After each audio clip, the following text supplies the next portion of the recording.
Cette recette est super facile et méga gourmande, tu vas voir. Une tuerie. Pour commencer, on va venir aplatir 2 tranches de pain de mie avec un rouleau pâtissier. On étale une bonne cuillerée de pâte à tartiner à la noisette. Ici, c'est une pâte à tartiner protéinée. Si ça t'intéresse, je te mets le lien en barre d'infos. Et on va venir saupoudrer avec de la farine de coco ou de la coco râpée, c'est comme tu veux. Ici, c'est pareil. Si tu veux tout commander en même temps, je te mets le lien en barre d'infos. Ensuite, tu vas venir retirer le surplus et tu vas placer tes 2 tranches de pain de mie sur du papier transparent. Tu vas rouler tes tranches de pain de mie sur eux-mêmes et tu vas les enfermer dans le film transparent.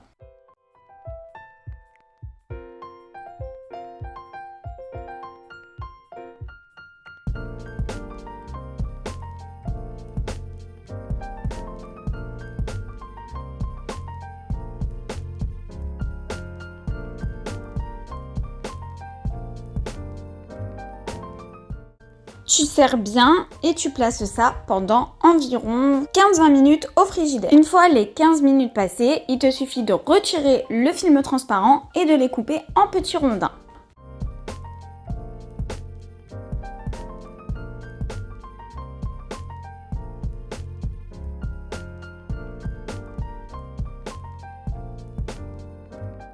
On apporte la touche de gourmandise finale, on met de la pâte à tartiner à la noisette dans un petit bol et on vient y tremper nos petits rondins. Si ça ne te fait pas une petite surface lisse, c'est pas grave, tu peux également prendre une cuillère et tartiner une face de tes rolls.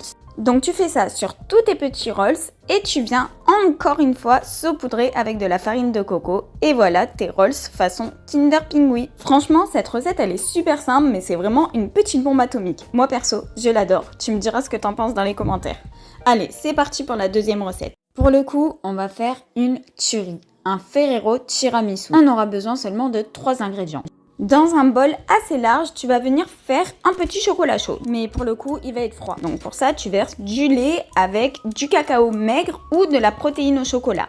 Ici, j'ai décidé de prendre du cacao en poudre avec de l'arôme à la vanille. Tu mélanges bien histoire de bien mélanger le cacao avec le lait. Et tu prends 4 cracottes ou waza. Tu commences avec le premier que tu trempes rapidement dans le chocolat chaud froid que tu viens tartiner avec du beurre de cacahuète. Tu viens ensuite prendre le deuxième que tu trempes également rapidement, tu le poses par-dessus et tu viens y étaler une couche de purée de cacahuètes au cacao.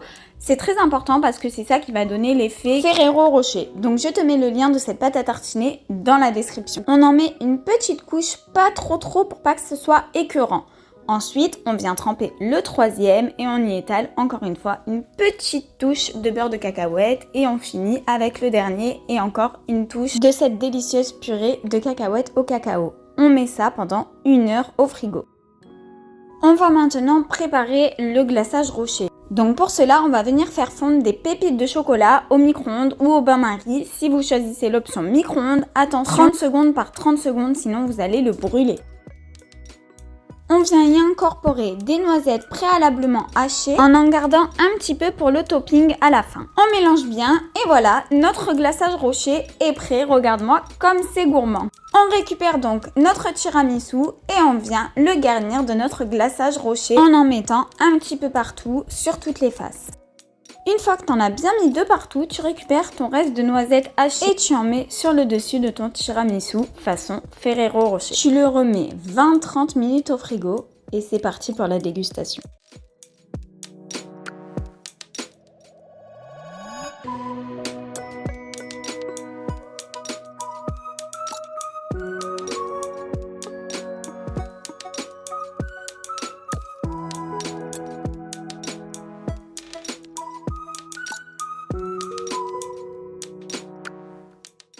Allez, on passe à la troisième et dernière recette de cette vidéo et pas des moindres. On va réaliser un tacos Kinder. Donc pour cela, on mélange dans un bol 25 g de farine d'avoine avec 15 g de protéines en poudre au chocolat. On ajoute 3 g de levure et 10 g d'érythritol. L'érythritol est un sucrant naturel à 0 calories. J'ajoute ensuite environ 20 ml de blanc d'œuf liquide et 40 ml d'eau. En ce qui concerne la protéine, les blancs d'œuf, l'érythritol et tous les ingrédients, je vous mets tout en barre d'infos. Vous n'aurez plus qu'à cliquer sur les liens. Vous retrouverez d'ailleurs tout en bas de la description de la vidéo des petits codes promo pour pouvoir les choper avec des réductions.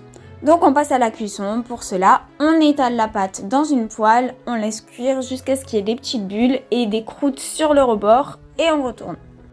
Une fois qu'on a cuit tous les tacos et qu'on a écoulé toute la pâte, on peut passer à la garniture et pour cela, il suffit de mélanger du fromage blanc ou du yaourt type skyr avec un petit peu d'arôme à la vanille et étaler une cuillerée sur chaque tacos. C'est déjà prêt, on peut passer à la dégustation.